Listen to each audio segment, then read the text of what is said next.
Hey y'all, did you know that I've done some other book reviews? Go to the search bar, type in book review, and you'll find them easily. Thanks for watching, guys. Hey y'all, welcome back to Tobacco Leaf Legacies. This is Cheryl, and also welcome back to Brew and Review. Okay, so as you saw, today we are reviewing Jean Shepherd's In God We Trust, All Others Pay Cash. Or, as most of us know it, as A Christmas Story. Now, I had always wanted to read the book because A Christmas Story movie is a very big deal in the house, of course, at Christmas time.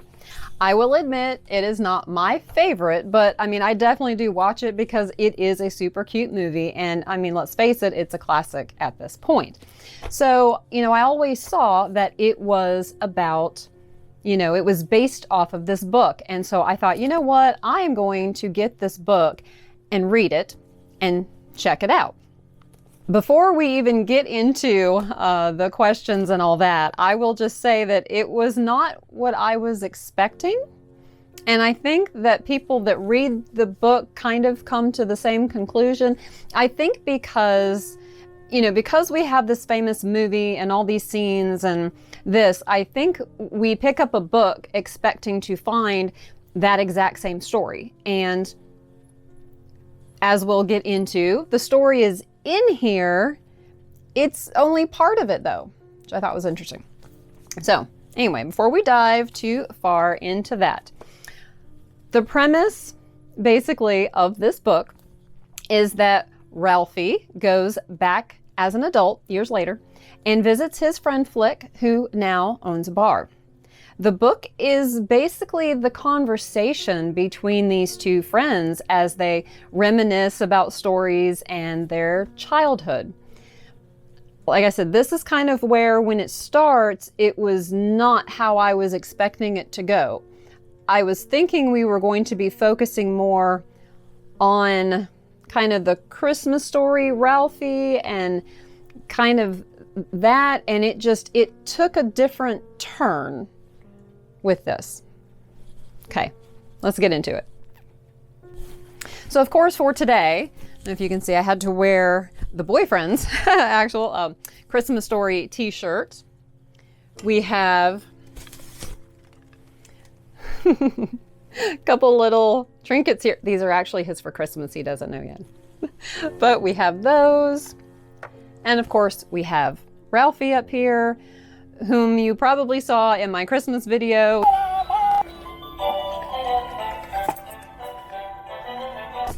Okay, so my overall opinion of the book, and I hate to say this, but I didn't particularly like it.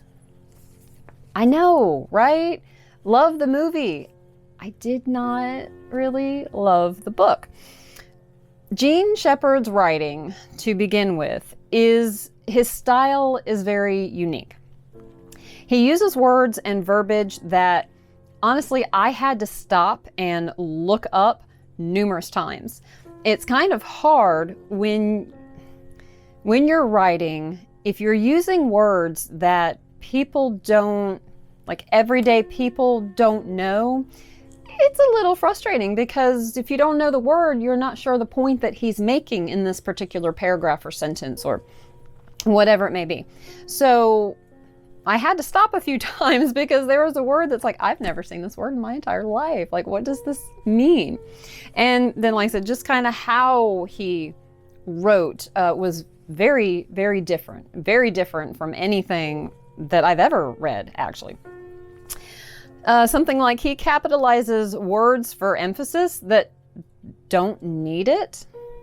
And that just makes it read kind of odd because capitalization means a certain thing. And then when it's just something randomly capitalized in a sentence, that kind of throws me off grammatically because I'm like, okay, but what is this the name of a place now? Is this like, what is this? That was kind of odd. He's also a bit wordy in some parts. In fact, he was so wordy that I often got kind of bored and a little bit lost in the middle of paragraphs.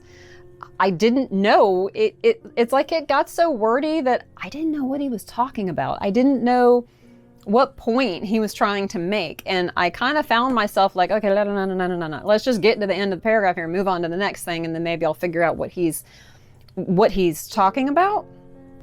The story part of it is absolutely fine. Absolutely fine. But I will say that if you're not from Indiana, if you're not from that area, if you kind of didn't grow up or spend a lot of time in that area, you're not going to understand probably a third of the book, as there are just so many references to that area, the culture in that area, how people lived, what they had, what they used, all of this. And I had no idea what he was talking about, to be honest. And I've read a lot of things about, different cultures and times and all of that. And so I found it very odd that there was just so much that I didn't get. And that's why I say, if you're not kind of from that area, if you haven't experienced some of the same things, you kind of read it and are like, I don't know what he's talking about. Like, I don't know what this is. And I feel like maybe I missed out on a little bit of understanding the story or understanding his story that he was trying to tell, simply because I just didn't have those frames of references, I guess, to understand, to make it all cohesive and make sense.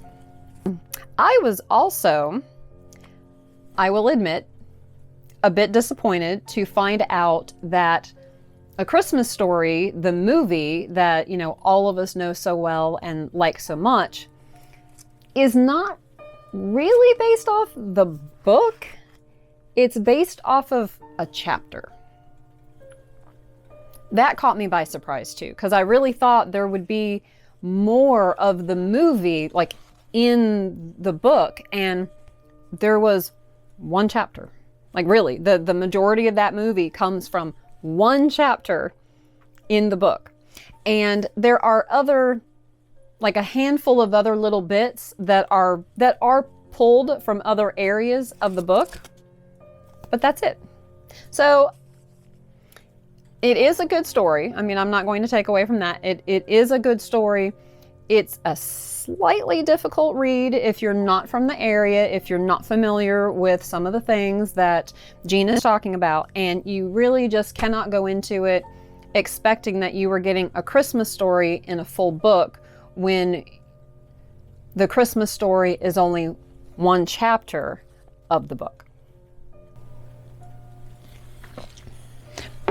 Okay, just a brief history about Jean Shepherd. I always think that it's kind of neat to look up a bit about the authors that are writing the books that I'm reviewing.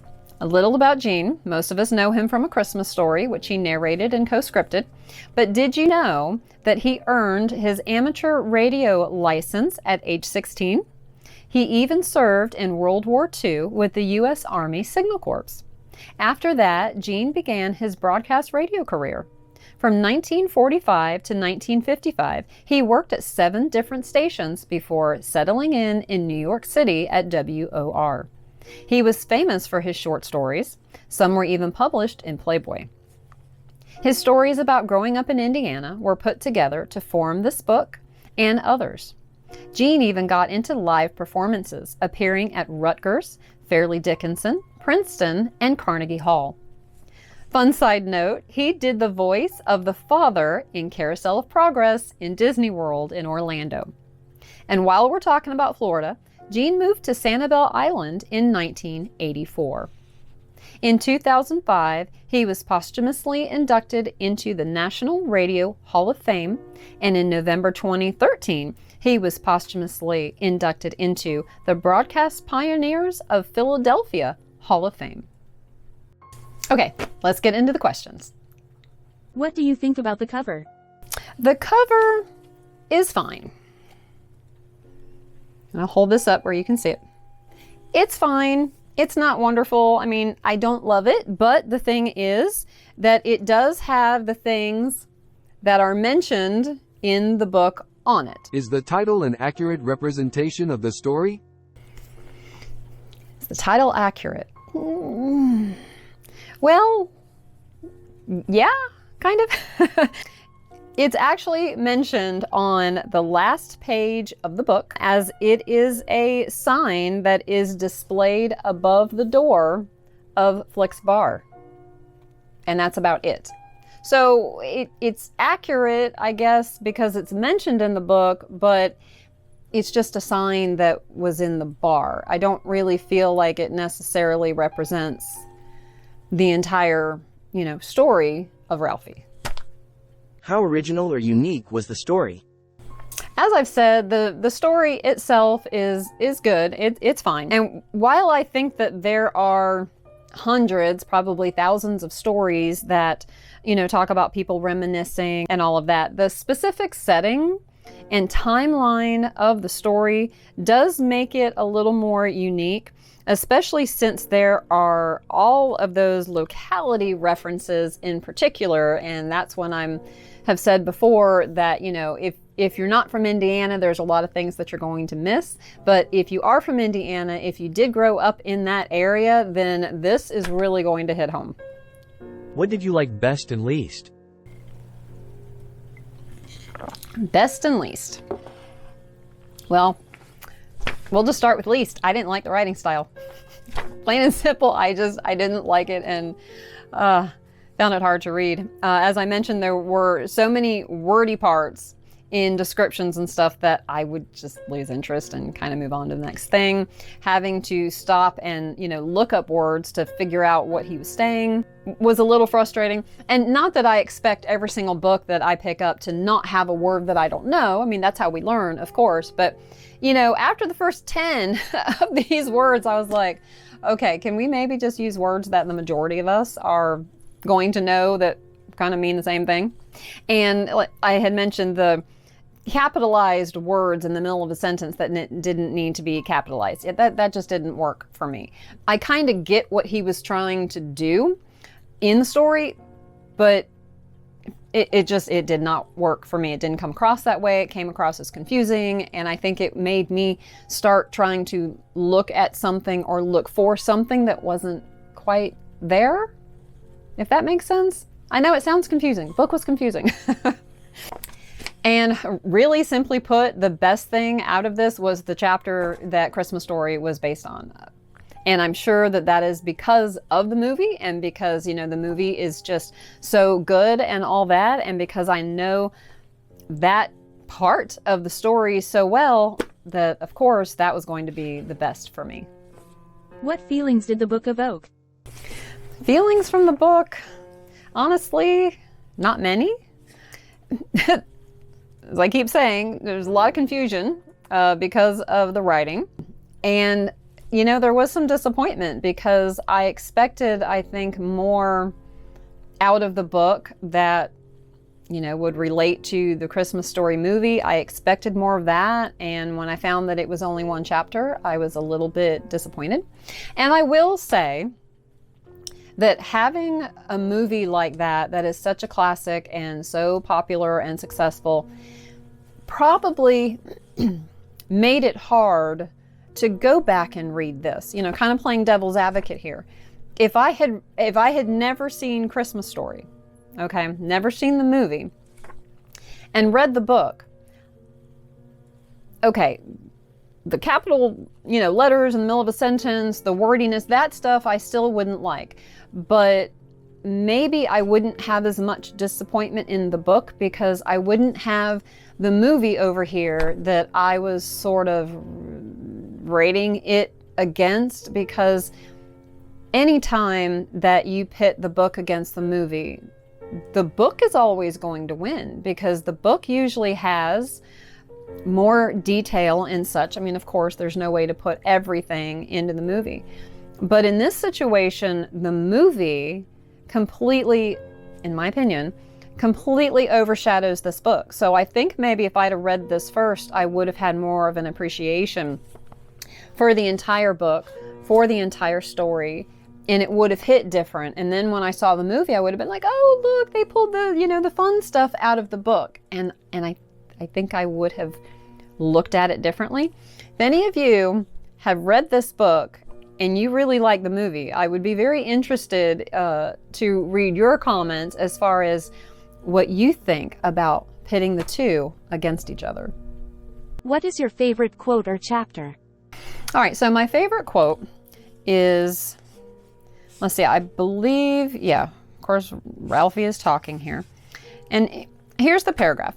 Those moments happen when we are least able to fend them off. I caught the first one full in the face when I was 14. The 14th summer is a magic one for all kids.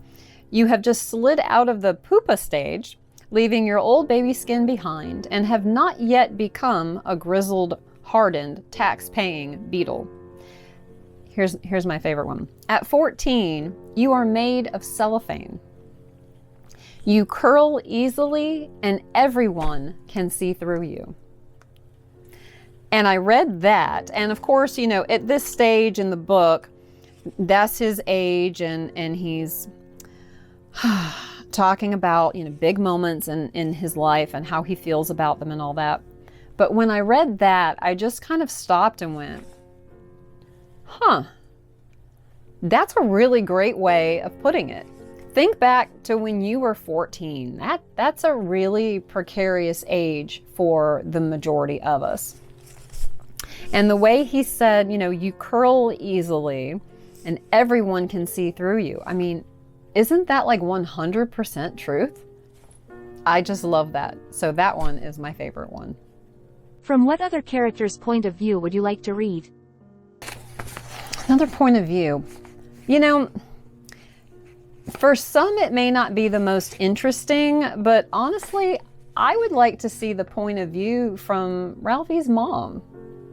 Maybe it's because I'm a female and I think that seeing things from, of course, you know, the other female, the main female in the movie or book, as the case may be, I think that perspective would be interesting. You know, we get his perspective, of course, from the kid and through the kid's eyes and, you know, mind and reasoning and all of that. But there are some things in the book and in the movie that I think it would have been kind of cool to know what the mother was thinking, or maybe what she did or said, or a conversation with his dad that maybe we didn't know about.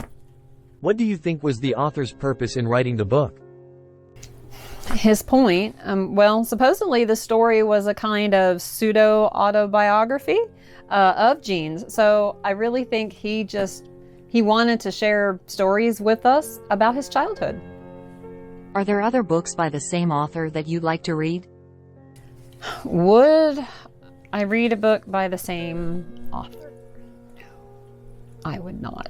And it kind of pains me to say that, because I know Gene Shepherd, of course, is a classic in his own right, with everything that he did in his radio shows and just everything, his stories and storytelling and stuff. But I didn't enjoy it enough, and I feel like if I tried to pick up another book of his, obviously one not having anything to do with the movie, I'm just not sure that I would enjoy it, because if his writing style and such is the same, I wouldn't like it. So, no. Would you recommend it to others, and or would you read it again? This is a tough one. Would I recommend it, or would I read it again? Well, I'm not going to read it again, so I can answer that one, no.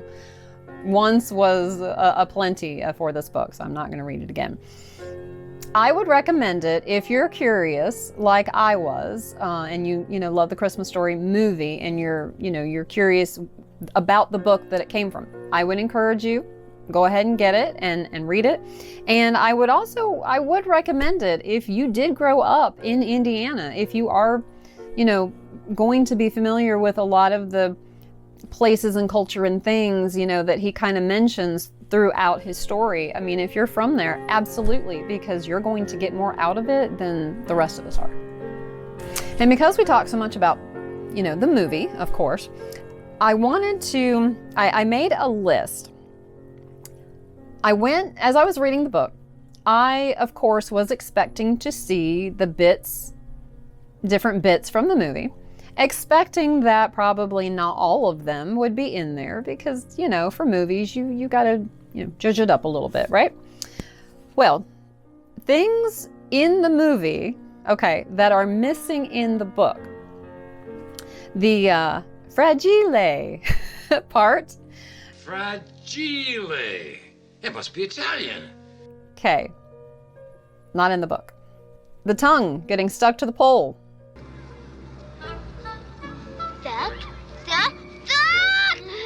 That was not in the book. It was, however, in another Jean Shepherd story. So it was pulled from that one. The triple dog dare you. Triple dog dare. I triple dog dare you.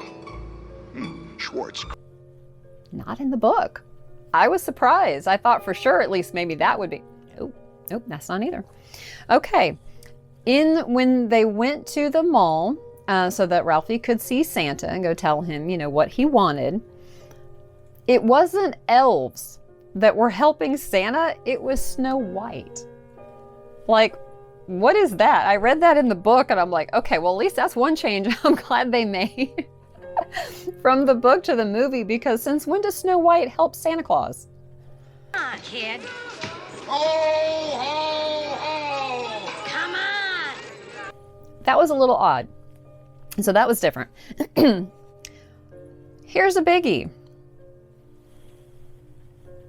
His pink suit, right?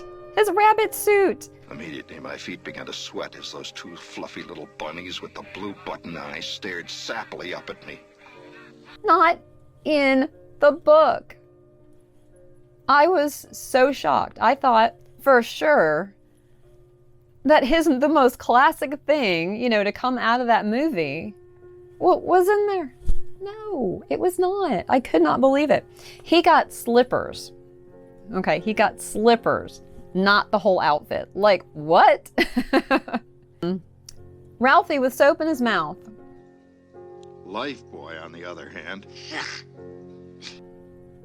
No. And the oh fudge. Oh, fudge. That's not in there either. Like, these are some big things, I felt like, you know, big memorable moments in the movie that I thought for sure would be in the book. Nope. They were absolutely not. And kind of along that line, the scene where the students are wearing the teeth when the teacher comes in and they're all smiling, good morning, you know, whatever, and full that, and they come up and, you know, have to give her all of their teeth. Okay, that is in the book. Also, I thought this was fascinating. We never know in the movie, why is it a leg lamp? Like, why is it this that the dad gets as an award, right? It's never addressed. It's never, nothing. Would you look at that? What is it? It's a leg. Okay. Well, in case you'd like to know why it is, it was a leg because the leg was the logo of the soda company that sponsored the puzzle contest that his dad had played and won. Okay, that's where that leg lamp came from. Parallel glory. Oh, look at that. Will you look at that? Isn't that glorious? Ralphie's dad did these puzzles in the newspaper and things, and he was very much into that. And so he won one of the things, and because of the soda company having that as their logo, that's why he got this huge leg lamp as an award.